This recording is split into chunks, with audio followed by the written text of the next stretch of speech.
دوم تاریخ باندې عقیقه ده الله دې زموږ استاد په حال باندې رحم وکړي هر شی مو ځان ته ګران کړی دی عقیقه څومره آسان عمل دی او څومره سادګي ده پکې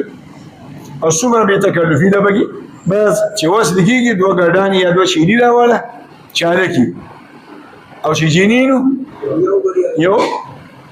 او که هلکو وس یې نه کېده بس یو راوله ذبح یې که او هغه غوښه یې کچا په خپلو خپلوانو کې شابیر خلک باندې تقسیم کیسه ختمه شو عقیقه مو شوله سنت طریقه م ادا شوه د کومو خلکو کور ته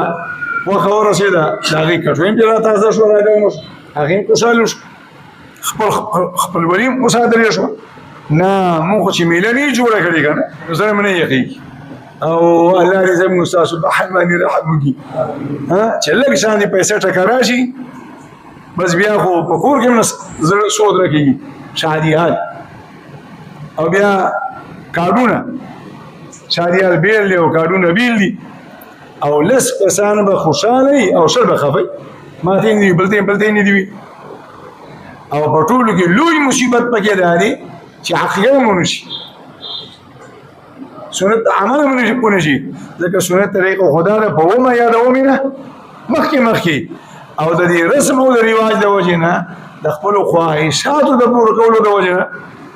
کمې ورځې خدای خبر ورسي او چې بچی نه کېږي بیا چې وظیفه راکړه تعویض راته ولیکه او بیا ټسټونه کوي په دمونو په تعویضونو په وظیفو باندې بچي غواړي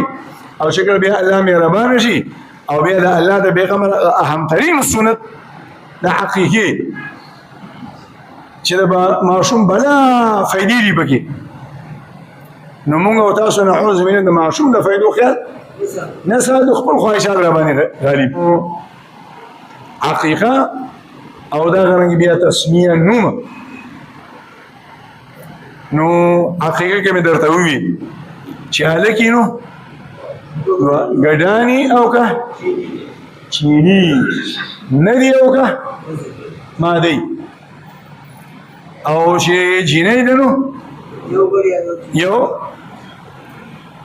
او که چېرته دو ماشومان یا درې ماشومان په یو ځای وشو او غر څاروی دې راوستو او په غر څاروي کې دی د هلک هم دوه حقیقي نیت وکړه د جینۍ دې پکې نیت وکړه یا دواړه هلکانو او په غر څاروي کې د څلورو حقیقو نیت وکړه هم صحیح ده یعنې د څلورو ګډانو یو ماشوم او بل ماشوم غوښه دې که څه تقسیم کړه هم صحیح ده که پخه دې تقسیم کړه هم صحیح ده که حصې دې جوړې کړه هم صحیح ده او که ټوله دې په فریزر کې کېښوه او په خپلو بچو باندې خوره هم صحیح ده اصل شی څه دی جي وینه تویول به دا توی او بهتره طریقه دا ده فقها لیکي چې هډوکي وله ټک ټوک مه کوه هډوکي وله ټک ټوک کوه مه داسې غټې غټې چې کوم ځای کې جوړونه دي هغه ځای کې کټ راکټ کوه په خلکو باندې تقسیم دا هم یو تفاول دی چې د دې د برکت الله پاک بیا د ماشوم مستقبل کې د هر قسم مصیبتونه محفوظ ساتي لیکن دا بهتر او غیر بهتر داسې چې فرض نه جوړ کړي